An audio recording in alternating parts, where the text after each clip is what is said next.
ಕರ್ನಾಟಕ ರಾಜ್ಯ ಅತ್ಯಂತ ಶಾಂತಿಪ್ರಿಯವಾದ ರಾಜ್ಯ. ಆದರೆ ಕರಾವಳಿ ಭಾಗದಲ್ಲಿ ನಡೆದ ಅಹಿತಕರ ಘಟನೆಗೆ ಕೆಲವು ರಾಜಕೀಯ ಪಕ್ಷಗಳು ರಾಜ್ಯಕ್ಕೆ ಬೆಂಕಿ ಹಚ್ಚುವ ಕಾರ್ಯ ಮಾಡ್ತಾ ಇದೆ. ನಾನು ದಕ್ಷಿಣ ಕನ್ನಡ ಜಿಲ್ಲೆಯ ಪರಿಸ್ಥಿತಿಯನ್ನ ವೀಕ್ಷಿಸಲು ಬಂದಿದ್ದೇನೆ. ರಾಜಕೀಯವಾಗಿ ಬಂದಿಲ್ಲ ಎಂದು ಮಾಜಿ ಮುಖ್ಯಮಂತ್ರಿ ಕುಮಾರಸ್ವಾಮಿ ಮಂಗಳೂರಿನಲ್ಲಿ ಹೇಳಿದರು. ಮಂಗಳೂರಿನಲ್ಲಿ ಸುದ್ದಿಗೋಷ್ಠಿ ನಡೆಸಿ ಮಾತನಾಡಿದ ಅವರು, ಶೂಟೌಟ್ ಪ್ರಕರಣದಲ್ಲಿ ಮೃತಪಟ್ಟವರ ಮನೆಗೆ ಭೇಟಿ ನೀಡಿ ಸಾಂತ್ವನ ಹೇಳಿದ್ದೇನೆ. ಶೂಟೌಟ್ ಪ್ರಕರಣದಿಂದಾಗಿ ಅನೇಕ ಜನ ಆಸ್ಪತ್ರೆಯಲ್ಲಿ ಜೀವನ್ಮರಣ ಸ್ಥಿತಿಯಲ್ಲಿದ್ದಾರೆ.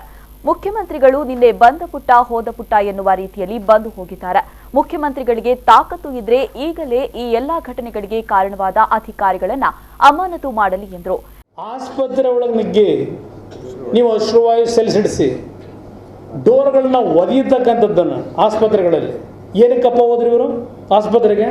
I demand this chief minister, if you have any moral rights in with you, first you suspend the concerned officers or dismiss your home minister. He is unfit to be the home minister of this state. ಇದೇನು ಅಂತ ತಿಳ್ಕೊಂಡಿದ್ದಾರೆ ಈ ರಾಜ್ಯವನ್ನು.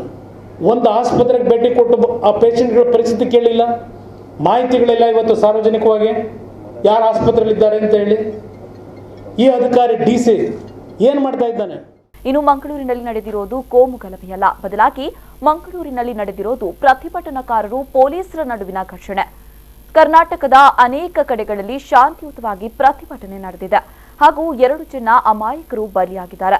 ಇದಕ್ಕೆ ನೇರ ಹೊಣೆ ರಾಜ್ಯ ಸರ್ಕಾರ ಹಾಗೂ ಪೊಲೀಸ್ ಇಲಾಖೆ ಎಂದರು. ಇನ್ನು RSS ಕಾರ್ಯಕರ್ತರು ಈ ಕೆಲಸ ಮಾಡಿದ್ದಾರೆ ಎನ್ನುವ ಅನುಮಾನ ನನಗಿದೆ ಅಂತ ನೇರವಾಗಿ ಆರೋಪಿಸಿದ್ರು. ಇಲ್ಲೇನಿದು ಕೋಮು ಗಲಭೆ ಅಲ್ಲ, ಇದು ಇಲ್ಲಿ ನಡೆದಿರತಕ್ಕಂಥದ್ದು ಪೊಲೀಸ್ ಇಲಾಖೆ ಮತ್ತು ಸಾರ್ವಜನಿಕರ ನಡುವೆ ಇದೆ. ಯಾವ ಕಾರಣಕ್ಕೆ ಇದು ನಡೀತು? ಈ ಮುಖ್ಯಮಂತ್ರಿಗೆ ಏನಾದರೂ ಮಾನ ಮರ್ಯಾದೆ ಇದ್ದರೆ ಒಂದು ಕ್ಷಣ ಇವತ್ತು ವ್ಯರ್ಥ ಮಾಡಿದ ಟೈಮ್ನ ಯಾವ ಅಧಿಕಾರಿಗಳು ಇದರಲ್ಲಿ ಕಾರಣಕರ್ತರಿದ್ದಾರೆ. ಇವತ್ತು ಈ ಮಕ್ಕಳನ್ನ ಅನಾಥರನ್ನು ಮಾಡಿದ್ದಾರೆ. ಮೊದಲು ಅವ್ರನ್ನ ಸಸ್ಪೆಂಡ್ ಮಾಡಿ ಅವ್ರನ್ನ ಮೊದಲು ಜೈಲಿಗೆ ಹಾಕಿ.